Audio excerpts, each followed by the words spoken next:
અંકલેશ્વર પંથકમાં વિદ્યાર્થીનીઓને મારવાના કેસમાં હવે નવો ફણકો ફૂટ્યો છે, જેમાં 15 વર્ષની સગીરા વિદ્યાર્થીને 10 થી વધુ વિદ્યાર્થીઓ દ્વારા મારી સિગરેટના ડામ આપતા વિદ્યાર્થીની સારવાર અર્થે ભરૂચ સિવિલ હોસ્પિટલમાં દાખલ થઈ છે. પોલીસ આ દિશામાં હવે તપાસ શરૂ કરી છે. અંકલેશ્વર પંથકમાં ટ્યુશન જતી 2 વિદ્યાર્થીનીઓ પર થયેલા હુમલાના કેસમાં હવે નવો અને ચોંકાવનારો વળાંક આવ્યો છે. અગાઉ સોશિયલ મીડિયા પર 2 વિદ્યાર્થીનીઓ પર હુમલો થતો દેખાયો હતો, પરંતુ હવે મામલામાં નવા આક્ષેપ મુજબ આ સમગ્ર ઘટનાની શરૂઆત 15 વર્ષની એક સગીરા પર થયેલા હુમલાથી થઈ હોવાનું જાણવા મળ્યું છે. મળતી વિગતો મુજબ અંકલેશ્વરના ગાર્ડન સિટી વિસ્તારમાં રહેતી 15 વર્ષની સગીરા પલ જેશલનાને ફોન કરીને એક સ્થળે બોલાવવામાં આવી હતી. ત્યાં આકૃતિ સંસ્કૃતિ સહિત 10 થી વધુ સહધ્યાયીઓના ટોળાએ તેને ઘેરીને ગંભીર માર માર્યો હોવાના આક્ષેપ કરવામાં આવ્યા છે. એટલું જ નહીં, સગીરાના શરીર પર સિગરેટના ડામ પણ આપવામાં આવ્યા હોવાનો પરિવારજનોનો દાવો છે. આ ઘટનાનો એક વિડીયો પણ સોશિયલ મીડિયા પર હવે વાયરલ થયો છે. ઇજાગ્રસ્ત સગીરાએ ઘરે પહોંચી સમગ્ર ઘટનાની જાણ માતા પિતાને કરતા તેઓએ દીકરીના શરીર પર ઈજાના નિશાન અને સિગરેટના ડામ જોયા હતા. આ ઘટનાથી રોષે ભરાયેલા પરિવારજનોએ બાદમાં ટ્યુશન જતી આકૃતિ અને સંસ્કૃતિ નામની 2 વિદ્યાર્થીનીઓને રસ્તામાં રોકી તેમની સાથે મારામારી કરી હતી. આ સમગ્ર ઘટનાના સીસીટીવી ફૂટેજ સોશિયલ મીડિયા પર વાયરલ થતા પોલીસે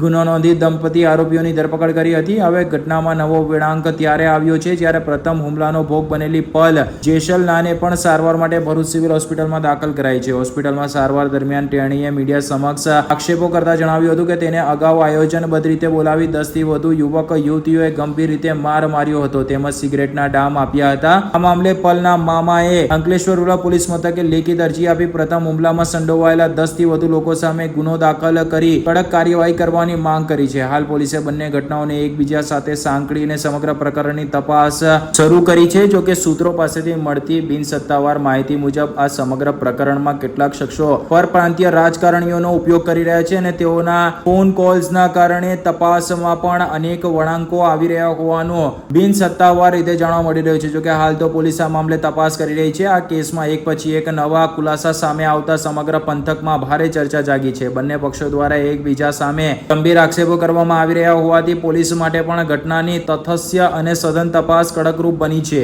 પોલીસ સૂત્રોના જણાવ્યા મુજબ બંને પક્ષની અરજીઓ, સીસીટીવી ફૂટેજ, વિડીયો પુરાવા, તબીબી અહેવાલ અને અન્ય સાક્ષીઓના આધારે તપાસ આગળ વધારવામાં આવી રહી છે. તપાસ પૂર્ણ થયા બાદ જે કોઈ પણ દોષિત હશે તેની સામે કાયદેસરની કાર્યવાહી કરવામાં આવશે તેવું જાણવા મળી રહ્યું છે.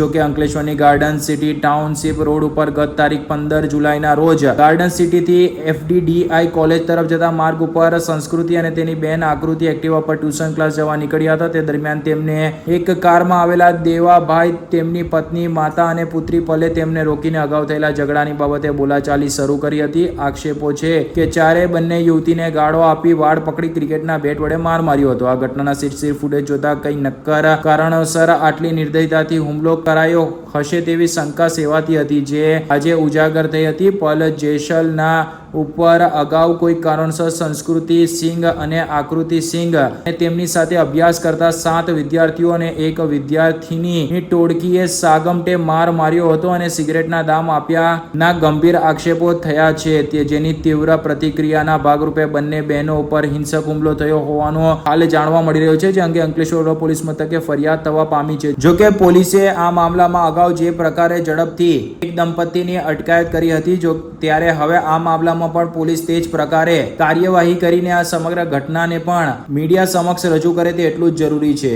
કારણ કે કેટલાક રાજકારણીઓના ફોન કોલથી તપાસમાં છેડછાડ થઈ રહી હોવાના પણ ગંભીર આક્ષેપોની ચર્ચા છે. જો કે આ ચર્ચાઓને હવે પોલીસ તથ્ય તપાસ કરીને દૂર કરે તે એટલું જ જરૂરી છે. મારું નામ પલ છે.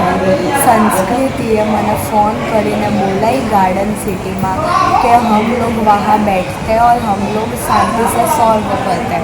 પછી મેં ને મારી ફ્રેન્ડ ધ્રુવી ત્યાં ગયા. આના પહેલાં સંસ્કૃતિએ મારી મમ્મીને પણ ફોન કર્યો ને એવું કીધું કે આંટી પલ કો ભેજો, હમકો ઘૂમના હે. આ જૂઠું બોલ્યું ને મારી મમ્મીથી મને મોકલાઈ ત્યાં. મમ્મી એવું કીધું ઠીક હે મેં ભેજતી. પછી અમે લોકો ત્યાં ગયા. ત્યાં એ લોકો 10 લોકો બેઠા હતા, 7 છોકરાઓ ને 1 છોકરી.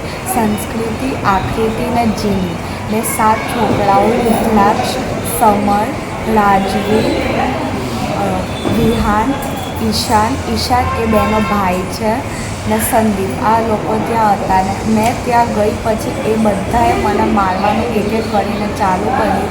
પછી એ 3 છોકરીઓએ મને નીચે સુવાડી દીધી હતી ને સુવાડીને માર્યું હતું ને પેલા બધા છોકરાઓ ત્યાં હતા એ બધા સિગરેટ ને વેપ પીતા હતા ને એ લોકો ઈશાન એ બધા પણ મારી પાસે આવ્યા ને એ લોકો પણ મને લાતેથી મારવાનું ચાલુ કરી દીધું.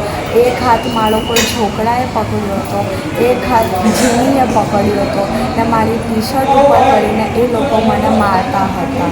પેલા છોકરાઓએ મને સિગરેટનો દામ આપ્યો હતો, આઈલર દામ ને મને અહીંયા કાનમાંથી લોહી કાઢી દીધું હતું. મારી બુદ્ધિ ખોવાઈ ગઈ હતી, મારા ચશ્મા એ લોકોએ તોડી નાખ્યા હતા ને બધા લોકો મને મારતા હતા ને ગાડીમાં રુદ્રાક્ષ બેઠો હતો, એ બેઠો વિડીયો ઉતારતો હતો ને બધા લોકો મારી પાસે આવ્યા ને મને લાતો મારતા હતા ને અડધા લોકો ત્યાં બેસીને સિગરેટ ને વેપ પીતા હતા ને પછી એટલું રહ્યું. પછી મેં 2 દિવસ ઘરે ના કીધું કેમ કે મને બીક લાગતી હતી કે એ લોકો મને પાછા મારશે. પછી 3rd દિવસ મમ્મીએ આ બધા નિશાન જોયા, મમ્મીને ગુસ્સો આવ્યો.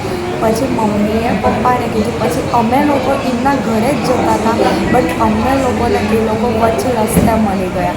તો એ બે ગુસ્સામાં હતા. આ બધું જોઈને બધાને જ ગુસ્સો આવે, સિગરેટના દામને મને માર્યું હતું ને મને કાનમાંથી લોહી કાઢ્યું હતું. તો મારા પેરેન્ટ્સને બહુ ગુસ્સો આવ્યો એટલે એ લોકોએ મારાથી એમને મળાવ્યું ને એ લોકો આ છુપાવે છે જે મારા સાથે થયું તે.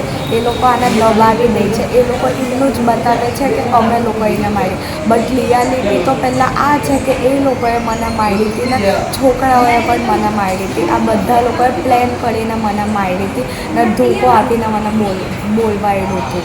બટ રિયાલિટી આ છે. બટ બધાને એવું લાગે છે કે અમે જ એમને મારી.